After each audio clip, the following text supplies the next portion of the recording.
Allez, c'est parti. Petite explication autour des envois, d'accord, et notamment de la fonction send on fader, voilà, qui nous permet de gérer les envois de manière assez simple.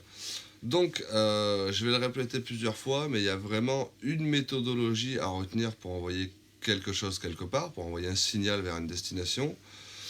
Et ça se passe en 3 étapes. C'est je sélectionne ma destination, en l'occurrence pourquoi pas un bus, d'accord, je fais send on fader, et ensuite je monte le fader de la source en question. On va voir ça dans 2 secondes. Ok, donc première chose, j'ai branché mon micro comme étant le musicien, hein, la channel 1, donc j'ai déjà fait mon gain, ok, ça roule. J'ai du son en façade, ok, on voit bien la différence avec les deux. Mettons que voilà, comme tout musicien, je veuille m'entendre dans les retours, alors je vais passer mon temps à la vidéo à muter parfois le retour, parfois la façade, pour qu'on entende bien ce qui se passe dans tel ou tel élément, mais c'est juste pour l'exercice, d'accord?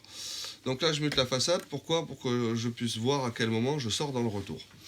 Alors, il y a plusieurs méthodologies. La première qui va être assez basique, ça va être quoi? Ça va être de sélectionner la tranche, ok? Éventuellement d'aller sur la section Bus Sends, là, qui est ici, en appuyant sur View, et de monter l'envoi vers tel ou tel bus. Pourquoi pas, moi, j'ai branché mon retour en bus 1, qui est configuré en préfader. Je peux tourner ici le bus 1, et ok, j'ai du son dans le retour, magnifique, très bien. Bon, méthode on ne peut plus classique, mais un peu chiante et pas très ergonomique. Vous trouveriez les autres bus ici, là, 5 à 8, donc 5, 6, 7, 8, 9, 10, 11, 12, et ainsi de suite. Pas pratique du tout. Personnellement, je m'en sers jamais, et on peut s'en passer. La preuve en est que les versions compactes et producteurs de la X32 n'ont même pas cette section. Alors, au moins, ça veut bien dire qu'on peut se débrouiller sans. Autre méthodologie, c'est ce que je vous disais, c'est la fonction des send on fader. Alors juste pour l'exemple, on va monter quelques faders ici pour imaginer qu'on a un mix, d'accord, de live, hein, voilà, que mettons que je fais quelque chose qui me plaise bien, pour voir un petit peu ce qui se passe lorsque je passe en send on fader. Donc là, ce que je voudrais envoyer pour l'instant, c'est le microphone, d'accord, le signal du microphone qui est ici, vers le retour de scène qui est branché ici, au niveau du bus 1. Donc le quelque chose, il est là, normalement, quelque part, c'est le retour de scène. Très bien. Donc je vais sélectionner mon quelque part, ma destination, paf, mon bus numéro 1, d'accord, j'ai bien la vanne générale qui est ouverte, mon master, parfait. Je fais send on fader, et là, qu'est-ce qui s'est passé? Donc, j'ai maintenant sous les yeux ici non plus mon mix de façade, mon mix principal, mon mix main, mais j'ai... Ah, bon, ok, on a été coupé, on a perdu le réseau. C'est pas grave, on recommence. Donc, je disais, ici, on a sous les yeux notre mixage de façade, d'accord, notre mixage classique. D'accord, lorsque je sélectionne ma destination, en l'occurrence ici le bus 1, sur lequel j'ai branché mon retour. Je rappelle que dans la configuration de base de la console, les 8 premiers bus sont configurés pour être reliés aux 8 premières sorties. Out 1, 2, 3, 4, 5, 6, 7, 8. Ok, donc je sélectionne ma destination, je passe en Send on Fader. Donc qu'est-ce qui se passe ici? En fait, tous mes envois, d'accord, sont venus se déposer ici sur les faders. Donc mes faders ici ne gèrent plus le niveau de son dans la façade. Hein. D'ailleurs, la preuve, j'ai toujours du son dans la façade, malgré que mon fader soit tout en bas. Mais va gérer mon niveau d'envoi vers le bus 1. D'ailleurs, tout est marqué à l'écran. Ici, on a channel 1, 2, 3, 4, ainsi de suite jusqu'à 16, avec une petite flèche vers le bus 1. D'accord? Donc ici, si je monte le fader, je vais pouvoir envoyer du son vers mon retour. Je mute ma façade pour l'exemple. Ok, j'ai pas de signal. Et là, je vais monter tranquillement le niveau de mon microphone dans le bus 1. D'ailleurs, on le voit ici au niveau de l'indicateur de niveau. Je viens d'envoyer tranquillement mon signal vers le bus 1. Si j'avais voulu faire pareil vers le bus 3, pourquoi pas? D'accord? Je vous laisse ici. Je sélectionne mon bus 3. Je suis toujours en send on fader. Et je monte. D'accord? On le voit bien ici. Pareil pour le bus 4. Voilà, je peux envoyer qui je veux, où je veux, en suivant cette méthodologie. D'accord? Donc je rappelle la méthodologie. Je sélectionne la destination. Je passe en send on fader.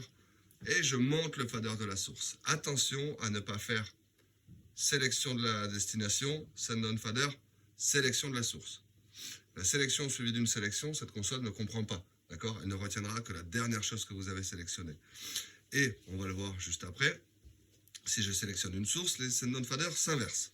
Mais, pour l'instant, restons-en là. Donc, je suis capable d'envoyer, pourquoi pas, du signal vers mon retour. Ok, mutons le retour, démutons la façade. Même principe, donc, pour les effets, parce que je veux envoyer quelque chose quelque part. Je veux envoyer le signal de ma voix vers un processeur d'effets. Ça tombe bien, sur notre console, en interne, on a déjà des processeurs d'effets, d'accord, hein, ici, hein, qui sont au nombre de 4, les effets temporels, qui sont préconfigurés pour être sur les bus 13, 14, 15 et 16. Donc ça, ici, ce sont les niveaux d'envoi vers la reverb, d'accord? Voire pour être totalement exact, ce sont les masters d'envoi, d'accord? Donc eux, ils sont déjà ouverts. Très bien. Qu'est-ce qui est déjà ouvert aussi dans la configuration par défaut de cette console? Donc ici, j'ai une deuxième couche, d'accord? J'avais les channels 1 à 16, puis les channels 17 à 32, et ensuite j'ai une couche ici où j'ai les FX Return. Donc ça ici, ce sont les retours d'effet. C'est ce qui revient de l'effet. Donc là ici, ils sont stéréo, c'est pour ça qu'ils sont appairés, d'accord? Et on retrouve bien les effets 1, 2, 3 et 4. Ils sont déjà levés et déjà assignés à la stéréo. Ce qui fait que dès que je vais envoyer un signal dans ma reverb, je vais l'entendre directement en façade. Ok, roule, on revient ici. Donc, je vais envoyer quoi où? C'est la bonne question à se poser. Je vais envoyer le signal de ma voix vers un bus de reverb. Donc, je sélectionne ma destination, je fais Send on Fader, et je monte le fader de la source. Ok, ça tombe bien, j'ai de la reverb. Finalement, je ne veux pas de la reverb, je veux du délai. Ça tombe bien, ils m'ont préconfiguré un délai sur l'effet 3. Ok, ça marche. Donc, avec cette méthodologie, comme je disais, je peux envoyer qui je veux, où je veux. Donc là, je suis capable, je vais remettre un petit peu de reverb. Ok, de mettre de la reverb sur ma voix, on l'entend en façade. Mettons maintenant que je veuille envoyer le retour de reverb dans le retour de scène, parce que mon musicien aimerait bien profiter de la magnifique reverb que je viens de lui configurer. Pour l'exercice, je mute la façade. Ok, on n'a plus de son. Pourquoi? Parce que j'avais muté mon retour. Je démute mon retour. J'ai de la voix, j'ai du signal de la voix, mais j'ai pas encore du signal de la reverb. Parce qu'il faut que je lui envoie le retour d'effet vers son retour de scène. Donc, le quelque chose, c'est le retour d'effet. Le quelque part, c'est le retour de scène. Je sélectionne le quelque part, la destination, Send on Fader. Je vois bien que j'envoie ma voix ici, hein, d'accord, où je contrôle le volume. Hein. Ok. Et je viens ici sur ma couche des retours d'effet. Et je vais gentiment lui envoyer le retour de l'effet 1, qui est celui que j'ai utilisé, pour que mon musicien ait de la reverb directement. Et c'est bien dans le retour que ça sort, puisque ma façade est mutée. D'accord? Donc j'ai bien envoyé quelque chose quelque part. La méthodologie est la même tout le temps. Peu importe ce qu'on veut faire au niveau du routing. D'accord? Donc, juste une petite précision. Donc, pourquoi on utilise cette méthode? Parce qu'elle est très pratique. Ici, je ne suis pas en Send on Fader. Donc là, ici, devant moi, j'ai quoi? J'ai mon mix façade. Très bien. Donc je peux ajuster ce que je veux en fonction de la soirée, roule. Mais si je passe en Send on Fader, ici, j'ai mon mix retour 1. Donc mettons que c'est le batteur. Ben là, je peux lui faire son mix. Ok, tu veux des guitares, des voix, du kick. Ok, très bien. On passe au retour suivant. Je veux mon bassiste. Ok, qu'est-ce que tu veux? Toi, tu veux des voix, beaucoup de kick, beaucoup de basse, pas beaucoup de guitare. Ok, roule. Mon guitariste, tu veux quoi? De la guitare à fond? Ok, c'est fait. Rien d'autre? Parfait. Ok, mon chanteur, tu veux quoi? Allez, tu veux des chants et ainsi de suite. À chaque fois, ce que je fais, c'est que je change la destination. Et donc, je peux me balader de mix en mix. Mix façade, mix retour 1, mix retour 2, mix retour 3, mix retour 4, et pourquoi pas même mix reverb. D'accord? Je mets de la reverb ici, ici et ici.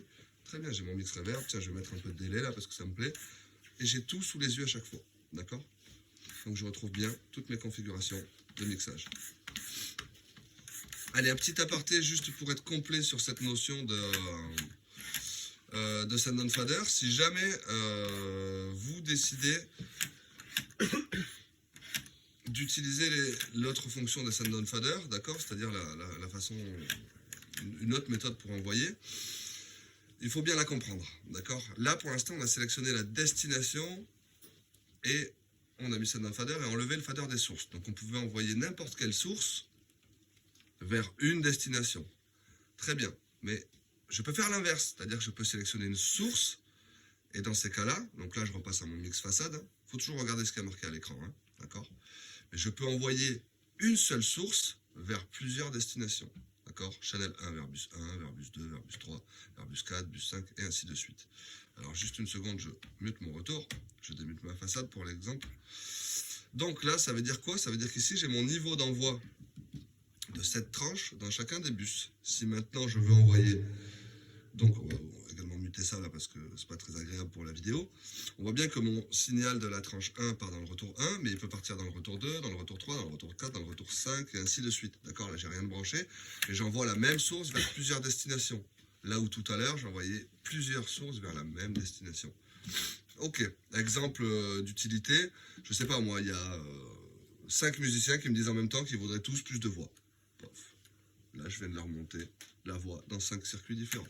Autre exemple, je veux faire un petit peu de suivi d'effet avec de la reverb et du delay sur une même voix. Eh bien, je peux le faire ici directement. Ok. Avec de la reverb, avec un peu de délai, mélanger un peu les deux. Ainsi de suite. Ou tout enlever. Ce qui fait que chez les effets de la même tranche, j'ai tous les effets sous la main. Donc les deux possibilités existent. Soit je sélectionne une destination send on fader, je lève le fader de la source. C'est la méthode que je vous conseille pour ne pas vous embrouiller. Soit je sélectionne une source, send on fader, et je lève le fader de la destination. Tout est possible du moment que vous avez bien compris.